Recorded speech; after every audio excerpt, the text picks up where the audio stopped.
I used to work late nights at a 24-hour cafe in New Jersey.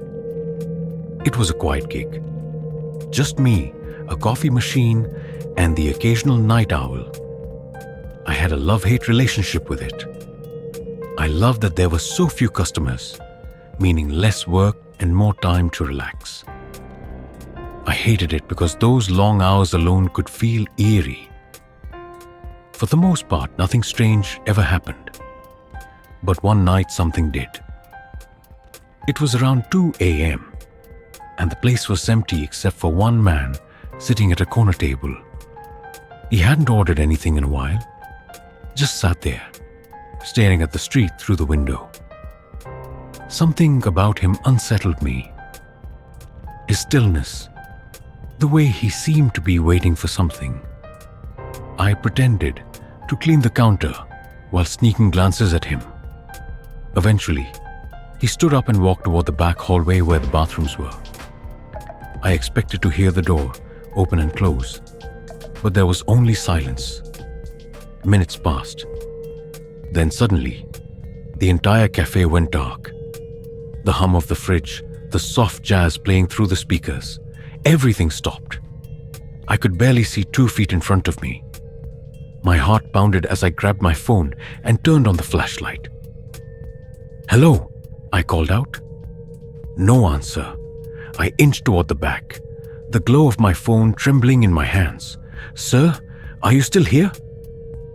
Silence. I reached the hallway and shined my light toward the bathroom doors. The men's door was slightly ajar. I hesitated, then slowly pushed it open. The room was empty. A faint rustling sound came from the last stall. I swallowed hard. "Sir?" No response. Just the sound of heavy breathing, sickly labored breathing. My hand shook as I lowered my phone toward the floor and angled the flashlight under the stall door. 2 feet, standing there, motionless. They were so close that if the door hadn't been there, I could have reached out and touched them. I stumbled back, nearly dropping my phone. Without thinking, I turned and ran straight for the front door, my breath coming in gasps. I called the owner, but of course she was asleep. My only option was the police. As I waited, the silence in the cafe became unbearable. Then, a metallic clang. It came from the back, like the sound of a chair being knocked over. My phone's flashlight barely reached that far, but I swore I saw something. A shadow shifting just beyond the glow. I held my breath, staring into the darkness. And then, at the very edge of the light, I saw it. A face. Pale, watching me. The flashing red and blue lights of the patrol car flooded the cafe as an officer knocked on the door. I let him in, barely able to speak.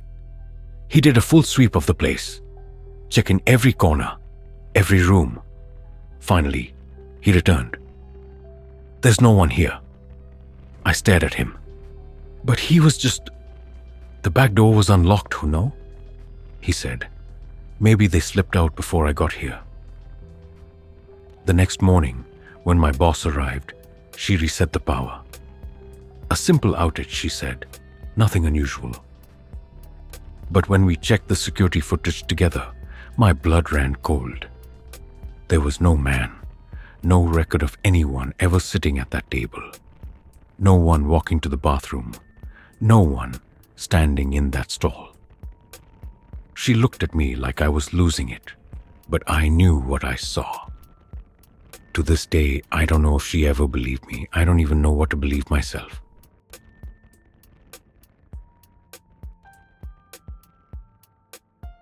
I moved to a new city a few months ago and started visiting a 24-hour cafe to get some work done late at night. It was the kind of place where people kept to themselves, making it the last spot I'd expect something unsettling to happen. But last week, I had the most disturbing experience of my life. I always wore wireless earbuds while working, as I found them less of a hassle compared to wired ones. Occasionally, I'd leave my phone on the table while stepping away to grab a refill. If I wandered too far, my earbuds would start cutting out before disconnecting entirely, which had happened a couple of times before. One late night, the cafe was nearly empty. I was seated by the window, drafting an article on my laptop.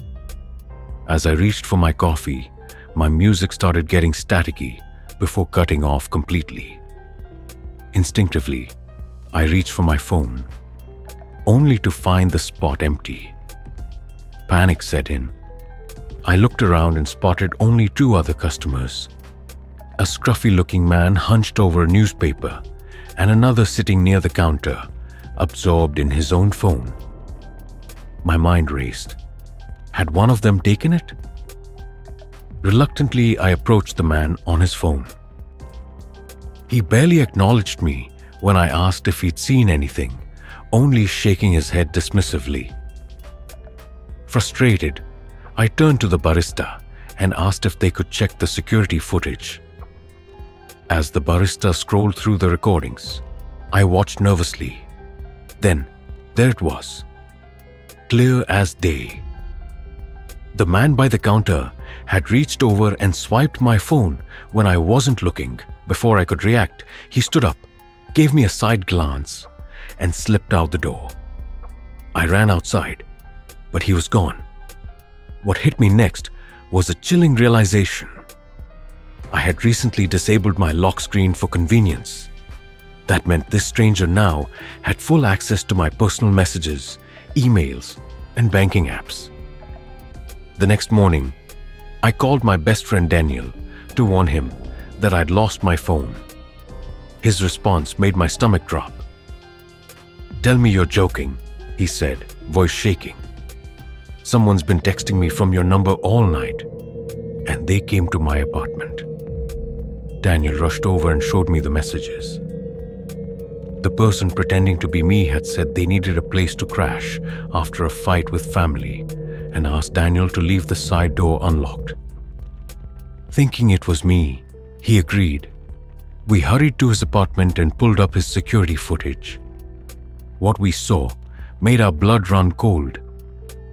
The man from the cafe entering through the unlocked side door, searching the living room, pocketing valuables, then creeping upstairs. Daniel's face turned pale as the video showed the man stepping into his bedroom, standing there for an agonizing 20 seconds, then walking out, leaving the door open behind him. The intruder left the same way he came in, carrying stolen items in his pockets. We sent the footage to the police and reported everything to the cafe manager, who promised to hand over their recordings. Weeks passed, but we never heard back.